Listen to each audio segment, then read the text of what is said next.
Hey, what's up, guys? It's Jimmy Rustler here, coming live from a parking lot.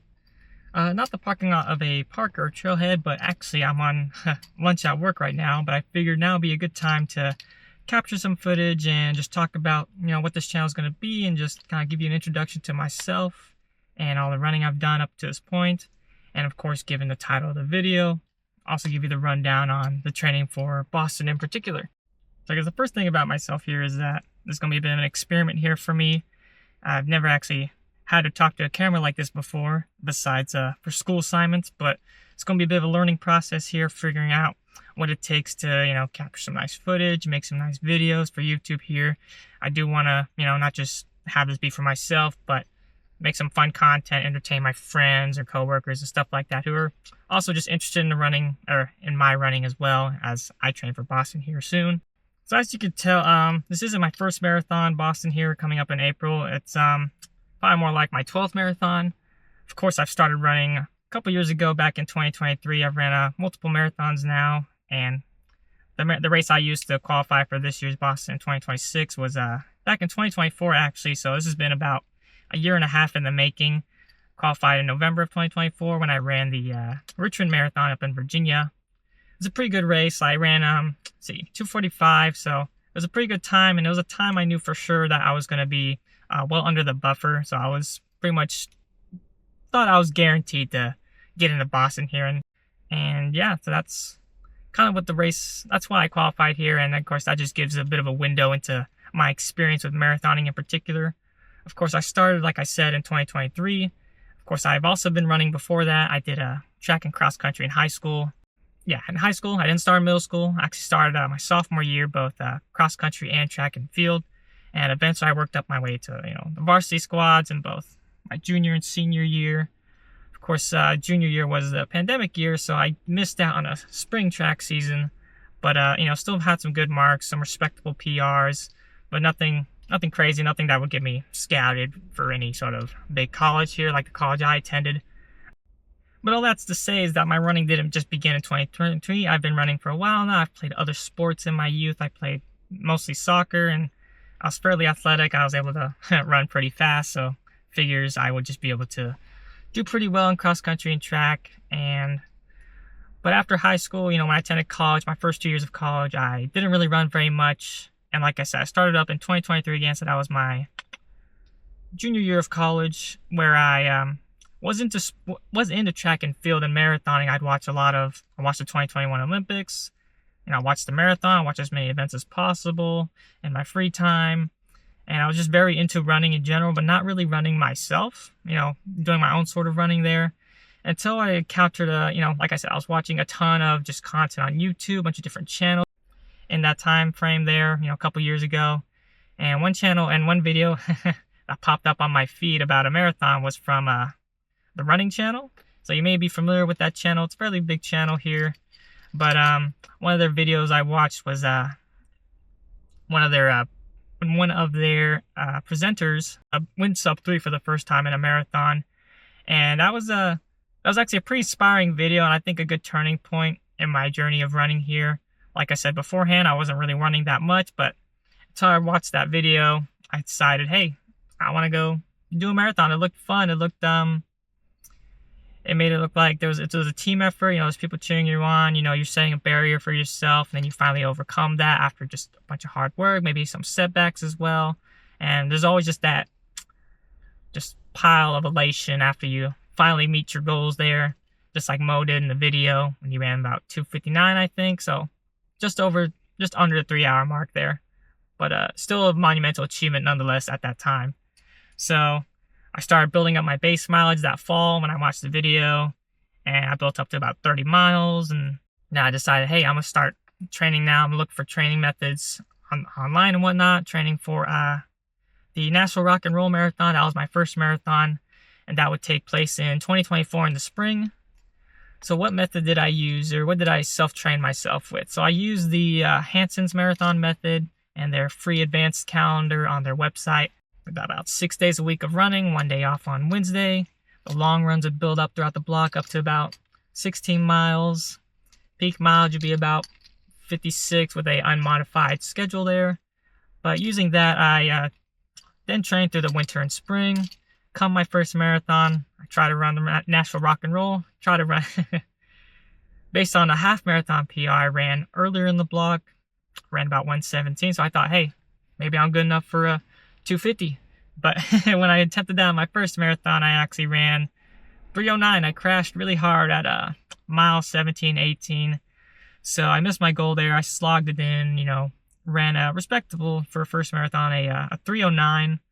But I definitely wanted to break 3. So 2 weeks after the race, started up another block in the summer and just train the same way with the same Hanson's method. I figured I just need to, build up my experience with the distance and the mileage and all the, actually running those longer marathons or sessions and whatnot, and just let the training stimulus and previous blocks just kind of stack up on each other.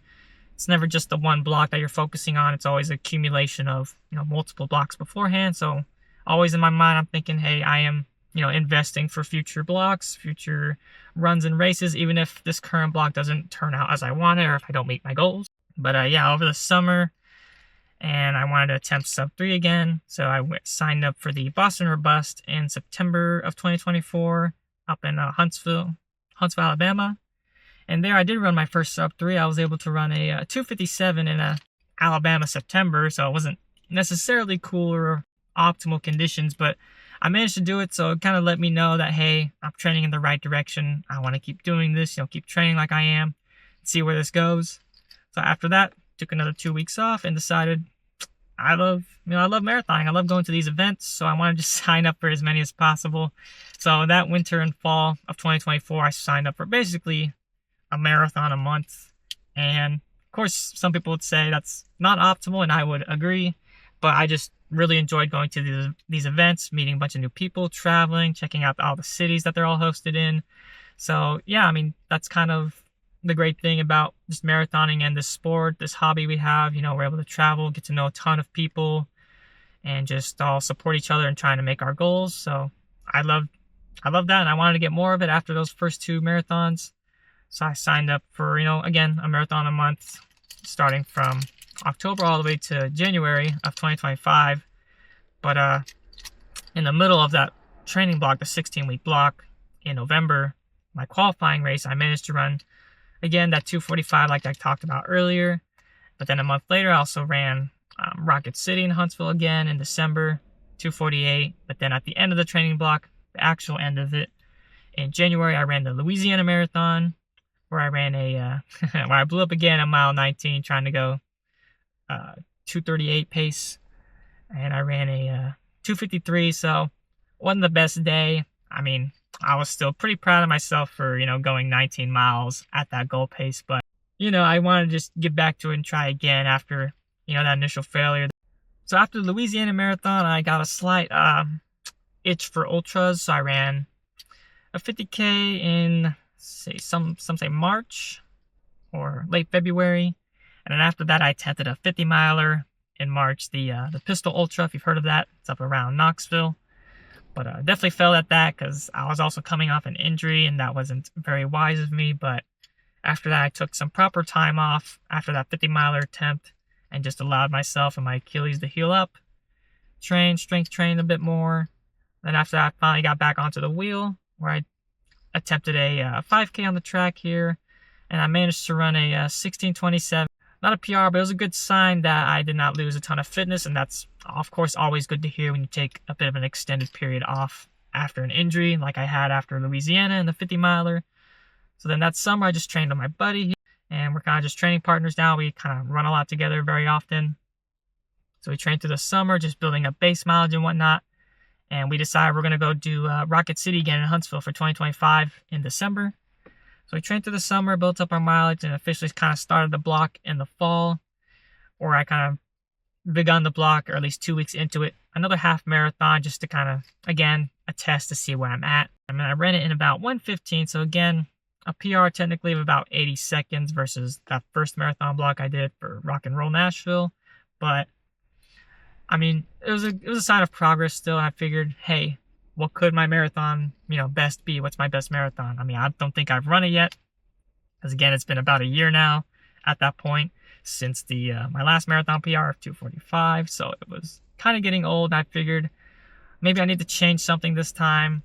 So I kind of trained with my buddy who was being trained by a coach. So I emulated some of their workouts, did some of their long runs. And then over the fall and come the Rocket City Marathon, I was a bit injured there by then, so I wasn't able to do a full attempt. So I just ran half the race at goal pace. Second half, brought it in for a soft, easy landing, and then just allowed myself 2 weeks to take a little break there. But then after that, I figured finally, yes, I think there should be a change, based on, because up until now I've been self-coached, using that Hanson's calendar, that method, but not that it didn't work. I mean, it got me to 2:45 from nothing to not having ran a marathon before eventually. So I give it a lot of credit for my success, but I think that, I think having a coach would be a much better, much more useful, someone to look at your training from the outside, see how your paces are going, rather than selfishly deciding to run a bit faster on some workouts some days if you're just by yourself or self-coached. But having a coach just gives me a bit of discipline, allows me to trust in someone else's advice who is much more experienced at marathons than me. And especially at the Boston Marathon, this coach I have, he's ran the Boston multiple times. He has the percentage grades of the Newton Hills memorized on a sheet so that I can emulate those grades up on my own hill repeats. So I trust him a lot. So we're going through, started the block here started in December 29th. That's when the official beginning of the block started. I like to do 16-week blocks. Some people prefer longer blocks. Yeah, we started on December 29th, and we're just now exiting the base phase here. It's now, let's see, it's February 2nd here. So we're about to have 11 weeks left till Boston. So again, we're going to start ramping up the mileage. These past few weeks, I've been hovering around, 55, 58 miles a week. This last week here, I did about 67. So again, there's a pickup now. We're going to start doing a bit more intense mileage. Those longer runs are going to be getting longer. So I'm very excited about that. And just kind of seeing how that progresses and see what kind of workouts my coach throws at me, because I'm only familiar with the Hanson's method, the Hanson's approach, and the template that they use. So yeah, I'm very excited. So of course, like I mentioned before, having a coach kind of prevents you from being selfish or kind of, run with ego. Before, like those weeks and those previous training blocks, I did manage to run, high 70s. I ran a 75-mile week, and then the week after I did a 78-mile week. But again, I mean, it was pretty high mileage again with my buddy here, but I don't necessarily think that's, the most optimal thing again, because maybe I wasn't optimizing my recovery. Maybe that's why I was peaking and just PRing or having my overall marathon PR be, 8 weeks within a block. So I think, having this more controlled approach to my mileage, again, having a coach look from the outside will help keep me, again, disciplined and prevent me from just running a lot of mileage because it works for a lot of people. Of course, most of those people do take the necessary time to recover and fuel. Maybe I wasn't doing that. So again, don't necessarily need to, hit a new weekly mileage PR or anything. I'm pretty content or pretty confident in just being able to put out a good race, maybe eventually PR with 50, 60, high 60-mile weeks, low 70-mile weeks. So again, there's no ego there. I'm not trying to show off on the Strava graph or anything like that. But yeah, I think the peak weeks should be roughly about low 70 miles. But we're just now going to start building up to that as we exit this base phase here. We're going to start to get more marathon-specific type efforts and intervals, and can't wait to see what my coach brings to the table. And before I finish off the video here today, I just want to let y'all know kind of the schedule and kind of my intention with the channel here again.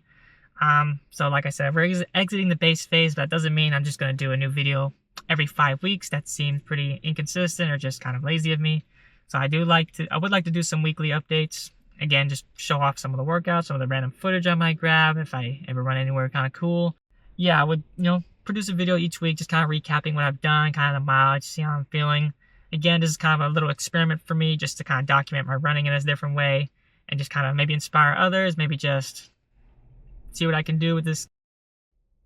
And of course, those weekly check-ins aren't going to be me doing talking heads in the car the whole time. There will be some other footage. Like I said, I got this Insta360 Go camera, so I think, there'll be some opportunities to capture some good footage, whether that be from my head, from my chest, and just capture maybe some of my friends who might run alongside me in some runs. But yeah, it'll be a good time. Again, an experiment, just learning how to capture footage, make some compelling videos, have compelling presentation, do something kind of artistic here rather than just kind of chit chat in the car here. But yeah, I think this is gonna be fun. It's gonna be a learning experience again. Like I said, haven't talked to a camera like this since doing school assignments for it, but the video should get better each week is what I'm basically saying here. So happy that y'all checked in here with me and clicked on the video. So have a good evening.